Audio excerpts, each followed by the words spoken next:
നമുക്ക് കുറച്ച് സമൂസ ഉണ്ടാക്കിയാലൊന്ന്. അതിന് വേണ്ട സാധനങ്ങൾ: മാവ്, ഗ്രീൻ പീസ്, പയറ്, ഇഞ്ചി വെളുത്തുള്ളി പേസ്റ്റ്, പച്ചമുളക്, കറിവേപ്പില, സവാള. വേണ്ട മസാലക്കൂട്ടുകൾ നമുക്ക് തയ്യാറാക്കാം. ഒരു ചട്ടി എടുത്ത് അതിൽ കുറച്ച് ഓയിൽ ഒഴിച്ച് എണ്ണ ചൂടാൻ ശേഷം നമുക്ക് സവാള ഇടാം. ഉള്ളി വാടി കിട്ടാൻ വേണ്ടി നമുക്ക് കുറച്ച് ഉപ്പിടാം. എന്നിട്ട് ഉപ്പ് വെക്കാം.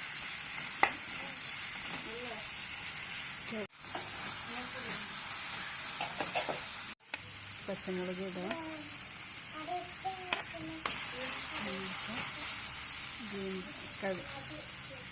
പയറിടാം.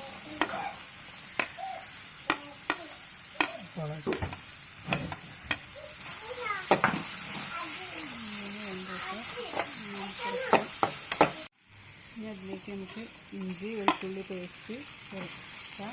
അത് നന്നായിട്ട് ഇളക്കാം. ഇനി ഇതിലേക്ക് ഗ്രീൻ പീസ് ആഡ് ചെയ്യാം. എന്നിട്ട് നന്നായിട്ട് ഒന്ന് ഇളക്കാം. നമുക്ക് അതിലേക്ക് കുറച്ച് മഞ്ഞൾപ്പൊടി ആഡ് ചെയ്യാം. എന്നിട്ട് നന്നായിട്ടൊന്ന് മിക്സ് ചെയ്യാം. നമുക്ക് കറിവേപ്പിൻ്റെയും മല്ലിയിലയും ഒന്ന് ആഡ് ചെയ്ത് നന്നായിട്ട് ഇളക്കാം. ഏകദേശം സമൂസയ്ക്കുള്ള കൂട്ടുവട റെഡി ആയിട്ടുണ്ട്.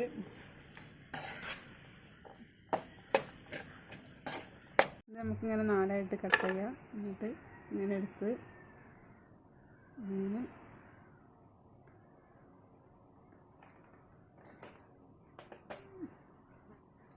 ഇങ്ങനെ ഒരു അറപോരുണ്ടാവും.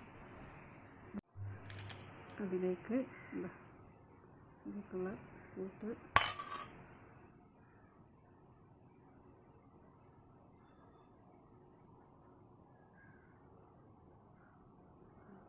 ഇങ്ങനെ നമ്മൾ സമൂസ ഇവിടെ എണ്ണ ചൂടായി അതിലേക്ക് സമൂസ ഓരോന്നായി ചട്ടിയിലേക്ക് ഇട്ട് ഫ്രൈ ചെയ്തെടുക്കാം. സമൂസ ഇവിടെ റെഡി ആയി കഴിഞ്ഞു.